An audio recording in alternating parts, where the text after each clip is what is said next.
श्री महाभारत कथा। अथ श्री महाभारत कथा। राधे राधे दर्शकों, महाभारत की अमर कथा के 5वें भाग में आपका स्वागत है। अब तक आपने जाना कि कैसे महाराज शांतनु की मृत्यु के बाद भीष्म ने चित्रांगद और उसकी मृत्यु के बाद विचित्रवीर्य को हस्तिनापुर के राज सिंहासन पर बिठाया, किंतु विचित्रवीर्य भी अधिक दिनों तक शासन नहीं कर सके और बिना संतान के ही युवावस्था में उनकी मृत्यु हो गई। अब राजमाता सत्यवती के सामने प्रश्न आ खड़ा हुआ कि हस्तिनापुर की राजगद्दी कौन संभालेगा। और देवव्रत भीष्म आजन्म ब्रह्मचर्य का पालन करने का व्रत ले चुके थे। उन्होंने राज सिंहासन सत्यवती के पुत्रों के लिए त्याग दिया था। सत्यवती गहरी चिंता में थी और इसी चिंता में उन्होंने भीष्म को अपने कक्ष में बुलाया। भीष्म के आने पर वे बोली, प्रिय भीष्म, तुम अपनी भीष्म प्रतिज्ञा से बंधे हो। अब तुम ही बताओ, मैं यह राज्य कैसे सौंपूं? भीष्म कहते हैं, माते, मैं आपके प्रश्न का उत्तर देने में असमर्थ हूँ। मैं अपनी प्रतिज्ञा से बंधा हुआ हूँ।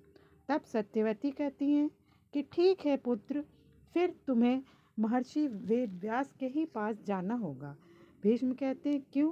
कहते हैं कि इसलिए वत्स कि वेदव्यास भी वैसे ही मेरे पुत्र हैं जिस प्रकार चित्रांगद और विचित्रवीर्य। भीष्म हैरान होते हैं, कहते हैं, ये कैसे माता?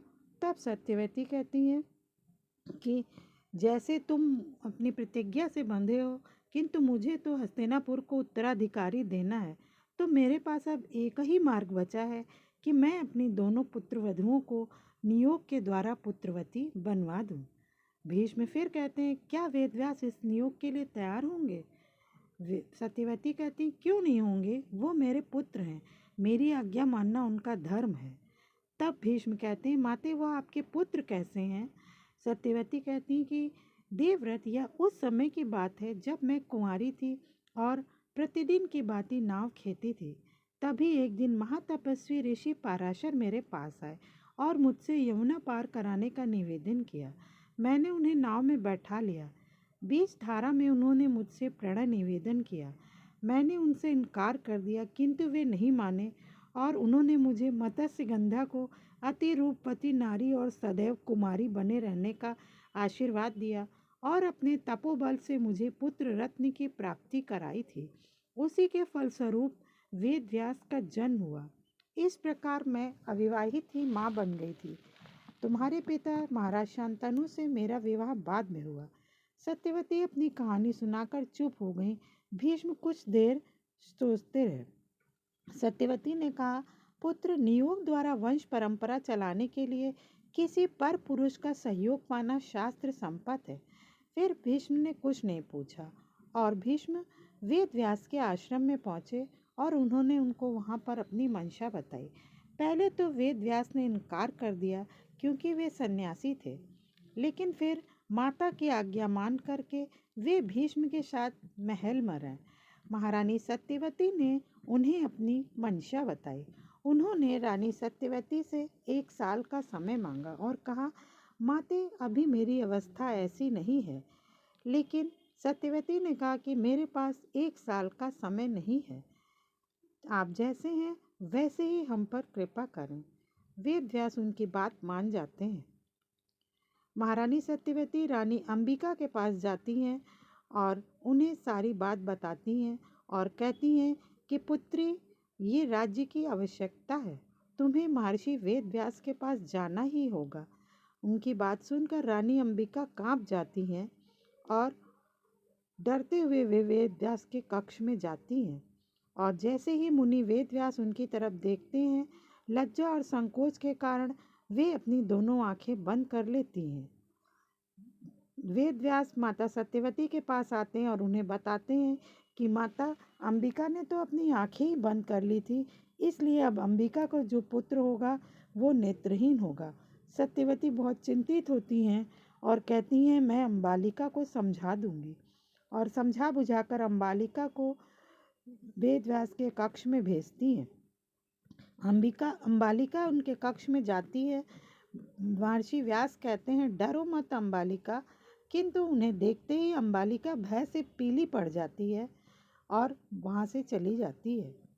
वेद व्यास सत्यवती को बताते हैं कि अंबिका एक नेत्रहीन पुत्र को जन्म देगी और अंबालिका एक पांडु रोग से पीड़ित कृषकाय बालक को जन्म देगी। तब सत्यवती कहती हैं कि फिर मैं अंबालिका से एक बार और बात करती हूँ, और वे अंबालिका के पास जाती हैं।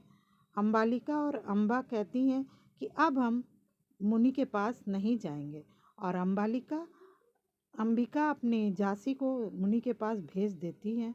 और इस बार वेद व्यास अपना सारा ज्ञान, धर्म और नीति अपने दासी पुत्र में डाल देते हैं।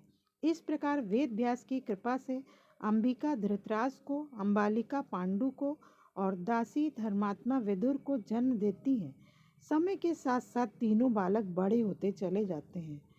पांडु धनुर्विद्या में सिद्धहस्त थे और धृतराष्ट्र में 100 हाथियों का बल था, और विदुर तो अत्यंत नीति कुशल थे। जब तीनों बड़े हो जाते हैं तो भीष्म उन्हें लेकर माता सत्यवती के पास आते हैं और उनसे उनका परिचय कराते हैं। बताते हैं कि माता ये देखिए, ये धृतराष्ट्र है, ये पांडु है। मैंने जो कुछ भी ऋषि भारद्वाज से सीखा था वो मैंने पांडु को सिखा दिया। और ये विदुर हैं, मैंने जो भी गुरु बृहस्पति से राजनीति का ज्ञान सीखा था वो मैंने विदुर को दे दिया है। और भीष्म जब धृतराष्ट्र को राजगद्दी सौंपने के लिए कहते हैं तो विदुर उनका दावा खारिज कर देते हैं कि कोई भी अंगहीन राजा राजगद्दी पर नहीं बैठ सकता है, और विदुर दासी पुत्र होने के कारण राजगद्दी पर नहीं बैठ सकते थे। इसलिए पांडु को ही हस्तिनापुर का राजा घोषित किया गया। महारानी सत्यवती भी उन्हें राजा स्वीकार कर लेती हैं। धृतराष्ट्र मन ही मन अत्यंत क्रुद्ध होते हैं, किंतु वे अपने भाई को खुशी खुशी राज्य सौंप देते हैं। लेकिन उनके मन में पांडु के लिए विरोध और ईर्ष्या की गांठ पड़ जाती है। शेष कथा अगले वीडियो में। राधे राधे दर्शकों, अपना अमूल्य समय हमें देने के लिए बहुत बहुत धन्यवाद।